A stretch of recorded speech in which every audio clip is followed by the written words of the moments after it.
discussions on this hearing will be focused on several issues. One, vloggers.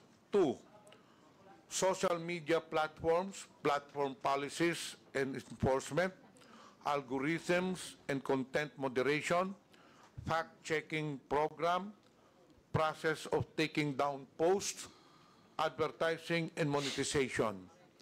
Number three, independent media organizations, involvement in fact-checking initiatives like Check.Philippines, database of fake posts and peddlers, engagement with the public, key insights and experience. And the government agencies, if they will have any presentation or statement, NBI, DICT, BIR, AMLAC, PNP, COMELEC, and PCO, of course. And number five, I don't know if we have celebrities here, but celebrities who are victims of fake news, and then afterwards we'll proceed to the interpellation. Okay na ba ang presentation? Mr. Chair, Representative Abante. if we don't have the presentation yet, I don't think that we have already recognized all of the resource speakers. We would like to ask that all of them be recognized today. Is there anyone from the resource persons that have not been acknowledged? Yeah, can you take the microphone and then introduce yourself, please? Magandang umaga po. Ako po si Mary Jean Kiambao Reyes or MJ Kiambao po sa Facebook. Good morning po, Mr. Chair. Si Aaron Peña po, Old School Pinoy po. Thank you po. Meron pa bang iba? Wala na? Rina Seco po for Manila Broadcasting Company. Okay. Yes. Please recognize yourself. Mark Gamboa po. From? Vlogger po. Okay. Mr. Chair, I remember also the committee committed during the last hearing that I attended that we will also invite representatives from Philippine Inquirer and Philippine Star because of the issue that I raised. I raised then the issue that we are not only concerned with the fake news and the false narratives and false information being peddled in our society, but we are concerned as well with the truth that are being suppressed. Truth that might have given enlightenment and further information for our people, but they were deliberately and intentionally being suppressed for reasons that they themselves know. This is also alarming as well, Mr. Chair. So I was promised by the committee last time that in the next hearing, representatives from these two giant broad seats will also be invited to shed light on the information that they share. According to the COMSEC, the representatives from Philippine Daily Inquirer and Philippine Star, yes, Mr. Chair, were present during the last hearing. However, accordingly, there were no members who asked questions to them. So, is there any representative from Inquirer and Philippine Star at the moment? Wala. So then maybe we can invite them next time. We did not include them anymore today because they were already present during the last hearing. does that follow, Mr. Chair, that because nobody questioned them in the last hearing, they can simply absent themselves today? We required them to attend the last hearing. And now we have invited other resource persons. May I inquire from the COMSEC, were they invited today so that we will be fair? According to COMSEC, Congressman Marcoleta, the Philippine Daily Inquirer and Philippine Star were not invited. So may we know the reason why they were not invited today, Madam Chair? The COMSEC has the liberty to decide on this, or the chairperson are the ones who are authorized to decide on whether to invite people or not? Kong Marcoleta, you know the process. For every hearing, we have a set of resource persons to be invited. I know that, Mr. Chair. Yun ang What I'm inaano saying natin. is, what Now, I'm saying is they there are- was they a were not- commitment. it is already very clear that they were not invited today because, to be fair with them, they were present during the last hearing and nobody asked questions. Kaya nga, hindi na sila inibita because we are focusing on other resource persons. Kaya nga po, yun ang if gusto that kong is- itanong. If that would be the case, if you would like to really insist, then we will invite them. Or if you want, if you can wait, we will call them and have them come here to send a representative. But let's not make this an issue. This will delay the hearing. I am Comsec, not can you making please, this an issue, Mr. can you Chair. I am please- simply asking kung sakali pong hindi sila Hindi nga natin natanong. na-imbita, Congressman Morcaleta. I'm Yun nga sorry po, to why say. would the COMSEC decide by themselves? Sana po yung chair ang magdi-decide. Yun lang naman po ang punto. The They will- COMSEC cannot decide on who to invite or who cannot be invited. And chair po ang may prerogative nun. It was a prerogative of the chairman not to invite them because they were not asked questions already. In fairness to them, they were diligent in attending the previous hearing, but unfortunately, nobody asked them a question. So it would be redundant to ask them to be present here again. So let me now And- proceed, Mr. Marcoleta, to other matters. And may I ask that the short video, Mr. Chair, be shown because that will provide context already. In that case, Comsec, please.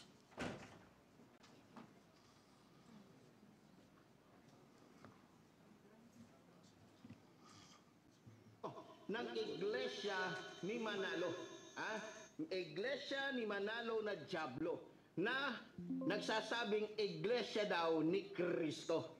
Itong si Marcoleta ay talagang demonyo din na katulad po ni Kibuloy. Paano ko nasabi? Mamaya po papaliwanag ko sa inyo kung gaano po kademonyo yung putang inang Marcoletang ito. Itong malaking matang itong diputang ito na masasabi mo talagang diablo rin katulad ni Kibulok. Mr. Chair, yung vlogger na yan, ang pangalan niya sa social media is Epipanio Labrador. Hindi ko po siya kilala. Narinig po ninyo kung murahin niya yung aking relihiyon na kinabibilangan. At pati po ako pinagmumura niya, tinawag po niya akong demonyo, lahat.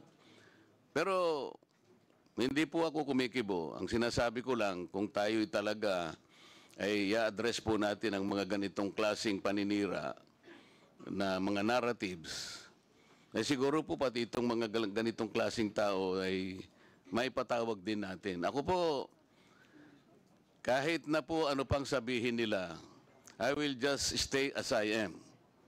As transparent and as accountable as I am. Because right now, what we need are people that can probably criticize us to the height of even abusing their rights. Pero ako po, walang problema sa kanila. Ay darating din po ang panahon that these people will be rendered useless. At wala nang maniniwala sa kanila until time will come na masasabi ng tao that they are stupid, useless people and they are simply liars. Tayo po, ang ating role lang basta ayusin lang po natin ang ating pagsisilbi. Kahit ano pong sabihin nila sa atin. Tingnan po niyo yung pagmumura nila sa akin. Wala naman po akong hindi ko po nga kilala yan. Kung murahin niya po ako, parang, kayo po, narinig po ninyo lahat kung anong pinagsasabi niya. But people, I think, will not believe him. Dahil hindi po ako yun, yung sinasabihan niya. Maraming salamat po, Mr. Chair. That is precisely the objective of this hearing, Representative Marcoleta. So, are you requesting that Mr. Epipanio be called to be invited for the next hearing? By all means, Mr. Chair, and I will thank you for that. Comsec, please take note.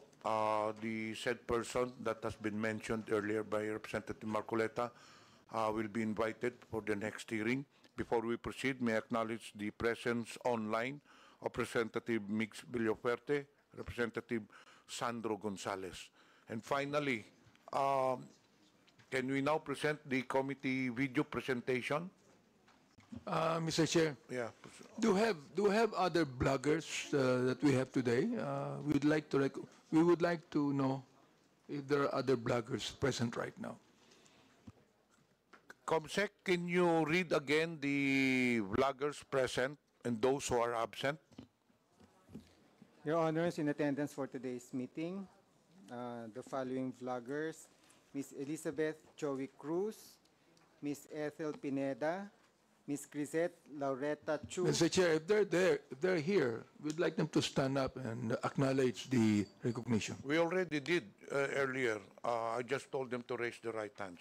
Anyway, we have 18 invited social media personalities or quote-unquote bloggers, and I don't know how many are present.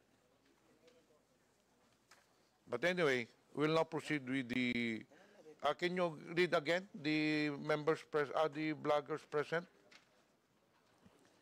Ms. Elizabeth Joey Cruz, Ms. Ethel Pineda, Ms. Grisette Loretta Chu, Mr. Mark Anthony Lopez, Ms. Mary Jane Kiambao Reyes, Dr. Richard Tesoro Mata, Attorney Trixie Cruz Angeles, and Mr. Mark Louis Gamboa. So there are at least about 7 to 8 out of 18 social media personalities present. Mr. Chair, some of these bloggers have their lawyers with them. So I'd like to find out if these lawyers would be allowed Yes, to I speak. think former Secretary Silvestro Bello is standing as a lawyer for the social media personalities, correct? Yes, Your Honor. I would like to confirm that we represent Ms. Chrisette Chu as our client, and the other bloggers and who are here present and who have their own counsel, but we collaborate with the third counsel, Your Honor. Thank you. Representative Paduano. Mr. Chairman, can we ask Attorney Bello? Sir, can you mention all the names that you represent as counsel? Kasi po, for the information of everyone, si Attorney Bello po has already entered his appearance during the previous hearing, where in fact he was allowed to speak for on behalf of the clients during that hearing. Now, just to reiterate, Attorney, Sec, paki-mention po kasi we have invited at least 18 bloggers, and present as of today is only 7 or 8 mentioned by the COMSEC. So who are those bloggers being represented as counsel by former Secretary Bello? Yes, Your Honor. As I stated earlier, we represent Ms. Chrisette Chu. And in addition, Your Honor, as collaborating counsel, we have the following bloggers, Your Honor. Ms. Mary Jane Reyes, Ms. Trixie Angeles, Ms. Joy Cruz, Ms. Aaron Peña, Mr. Ahmed Paglinawan, Ms. Ethel Pineda Garcia. That's all, Your Honor. Mr. Chair, how many of them are present? Can you count, COMSEC? Ilan ang social media personalities na present in your record? Out of 18. Correct. My estimate was 8. Representative Paduano. Thank you, Chairman. Anyway, out of the 8 mentioned by former Secretary Attorney Bello, ilan po yung nandito ngayon? 8. No. The client being represented by Attorney Bello. They are 7, Your Honor. Present 7 this morning. present today. Yes, together with our client, Ms. Chrisette Chu. And those absent today, out of 8 ata yung, you mentioned 8 names?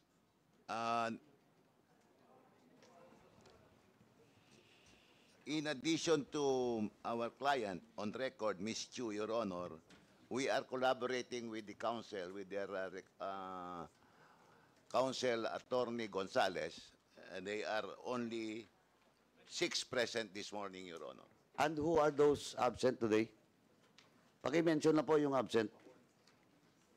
Para ma-check lang po sa record doon sa invitation that was sent to them?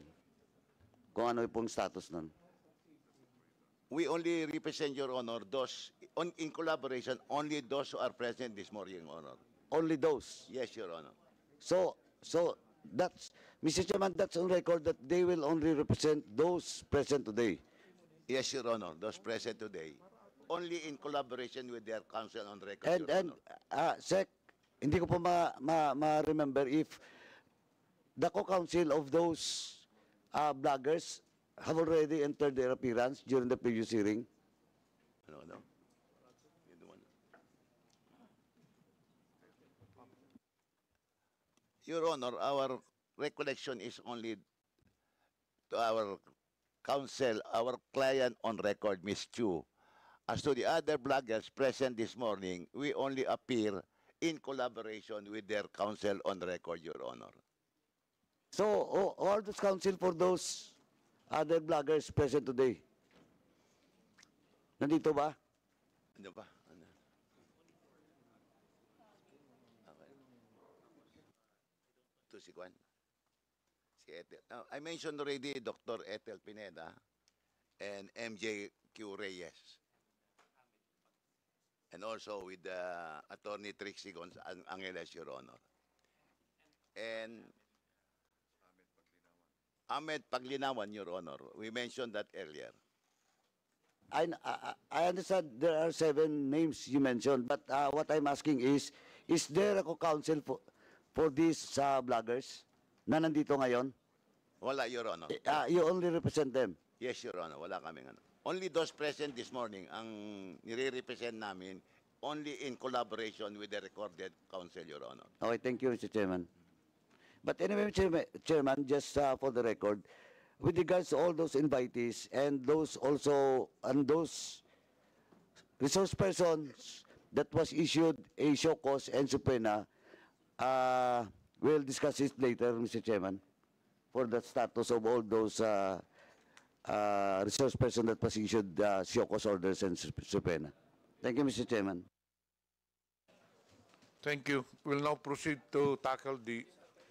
Yes, please state your name to be recognized. Yes, good morning, Your Honor. I'm Dr. Richard Tesoro Mata. I'm one of the social media. I have a counsel, Your Honor. Her name is Attorney Faye Singson. Good morning, Your Honors. I am here to assist Dr. Richard Mata, Your Honor. I am Attorney Faye Singson, Your Honors. Thank you, Your Honor. Okay, thank you. We'll now proceed to, before that, may I acknowledge the presence of Representative Daphne Lagon online and Representative Zia Alonto Adyong, who is present. Please state your name.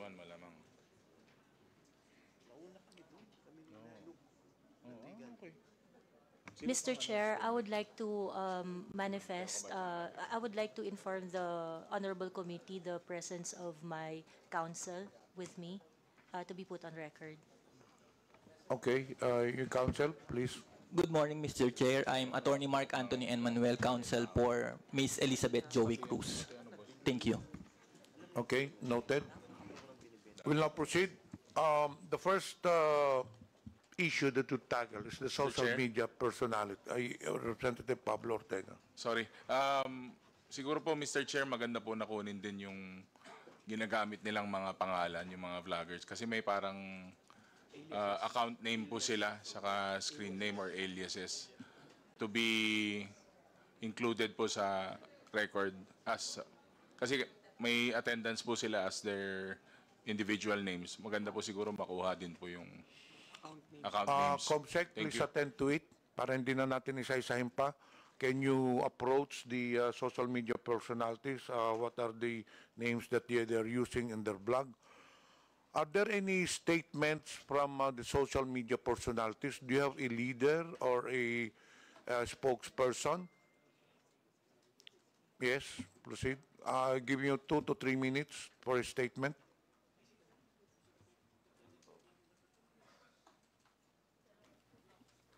Good morning, Mr. Chair and Your Honor.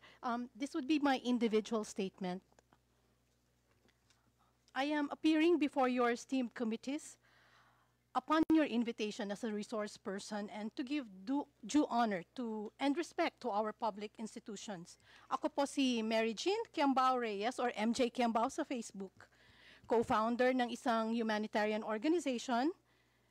I am actively involved in providing assistance to indigent pediatric patients and communities affected by natural disasters for almost 2 decades now.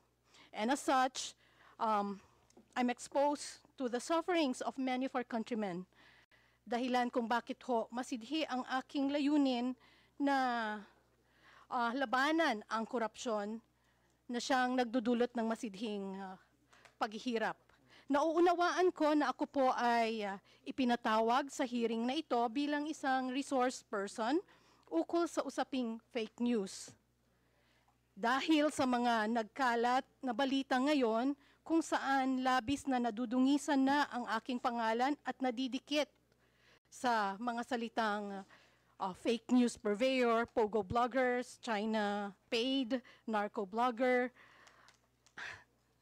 Nadudungisan ang pangalang pinakaiingatan at ko at ng aking mga magulang, kaya nais ko lamang po sanang linawin ang mga sumusunod. Bagamat walang masama sa pagiging isang blogger, I cannot really categorize myself as such. Ako po ay isang karaniwang Pilipino lamang na nagsusulong ng good governance at free speech mula pa noon, bago pa man lumaganap ang paggamit ng social media. Hindi po ako pro or anti-Marcos or Duterte or any other politician. Ako po ay pro-good governance. Sumusuporta po ako sa bawat pinuno at bawat Pilipinong nagtataguyod ng maayos at malinis na pamamahala at malayang pamamahayag at pagpuna. Hindi po ako taga-balita. I am not a journalist. I only react and opine to news and current events online. I criticize and yes, I admit sometimes I have my biases, but I do not hit below the belt or resort to ad hominem statements. Issue-based lamang po ako. Lalong hindi po ako nagsusulat o deliberately nag-share ng fake news. Bagamat hindi ko pinasok ang mundo ng pagbabalita, ako po ay isang mass comm degree holder. Isa rin akong editor-in-chief noon at dala-dala ko pa rin ang mga pinag-aralan ko at code of ethics ng mga mamamahayag.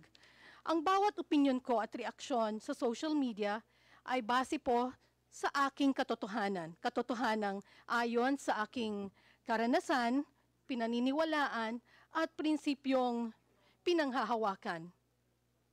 Hindi po ako tumatanggap ng anumang bayad o pabor mula sa pogo, sa narco, China, o sa kahit sinong politiko. I have always been against all forms of gambling and illegal drugs. Kabilin-bilinan po ng aking mga magulang, magdildil ka na ng asin. Huwag ka lang magnakaw at huwag mong ipagbibili ang iyong dangal. Nag-aral po ako ang maigi at kumayod ng husto para maitaguyod ko ang aking pamilya at ang aking sarili sa marangal na paraan. Kaya masakit po na madikit sa mga ganong salita, na yung mga fake news purveyor at narco-bloggers. Ngayon naman sa usaping China at West Philippine Sea, I do not claim expertise on this matter. Ang sa akin lamang bilang isang Pilipino, marapat lang na protektahan natin ang bawat isla ng ating bansa sa legal at mapayapang pamamaraan. I am afraid, Your Honor, na wala po ako masyadong maiambag sa usapin ng fake news, pogo bloggers, narco bloggers, as I am not in any way involved in any of that. I also cannot claim expertise on social media and blogging. In fact, my SOCMED account is not even monetized. Now, given my limited knowledge on the topics of this legislative hearing, ang maimumungkahi ko lamang sa ngayon ay dalawang bagay lamang. Una, labanan po natin ang fake news sa pamamagitan ng paglalabas ng mas maraming reliable information mula sa iba't ibang ahensya. Pangalawa, and more importantly, paigtingin po natin ang edukasyon ng bansa. gawin nating mas matatalino ang mga Pilipino so they themselves can more easily decipher what is true from what is false. And I think everyone here sa mga kasama ko sa social media, support the efforts of the TRICOM. We agree that free speech and freedom of expression must be protected and that fake news, disinformation must be eradicated. These are our common grounds that unite us. We wish TRICOM every success. Yun lamang po sa ngayon ang aking maimumungkahi. Sakaling may mga issue sa mga susunod na pagkakataon ukol sa free speech, anti-corruption at disaster relief operations kung saan mas doon po ako linya, at doon yung mas marami kong maiaambag, ay handa po akong makipagtulungan. Muli, maraming salamat at magandang umaga po sa lahat.